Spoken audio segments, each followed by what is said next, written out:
Hi guys! Magandang araw! For today's video, samahan niyo po ako gumawa ng aming dinner.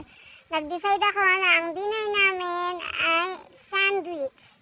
Ang magiging dinner namin kasi since nagda-diet ang asawa ko para medyo maging healthy naman yung katawan namin. Ayan, magdi-dinner kami ng sandwich.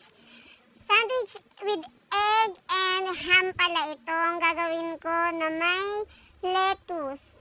Napakasarap nito. So, ayan, nakikita nyo po na nagluluto ako ng ham. Niluluto ko na yung ham habang binabalatan ko naman ang mga itlog na aking nilaga. So, ngayon nakikita nyo po, hinihiwa ko na yung itlog. Ayan, habang niluluto pa rin yung ham. Ayan.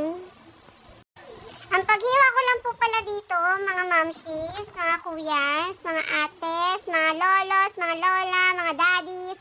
Ayan, ang paghiwa ko lang dito ay maliliit. Hindi ko siya ini-smash kasi ayokong masyadong durog na durog yung itlog niya. Gusto ko yung meron pa rin nakakain na mga buo-buo na itlog.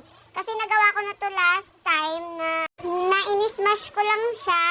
Pero, nadurog ng gusto yung egg niya, yung pinaka-itlog. So, nag-ano lang, hindi siya ganun sa bibig. Kaya, charit.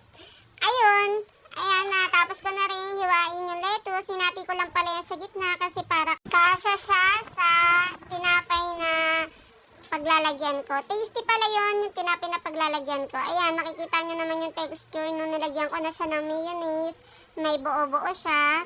Ayan na, piniprepare ko na. Ina-open ko na yung tasty. Ayan, piniprepare ko na siya. Lalagay ko muna yung mayonnaise na may egg. And then, lettuce. Tsaka ko ilalagay yung ham.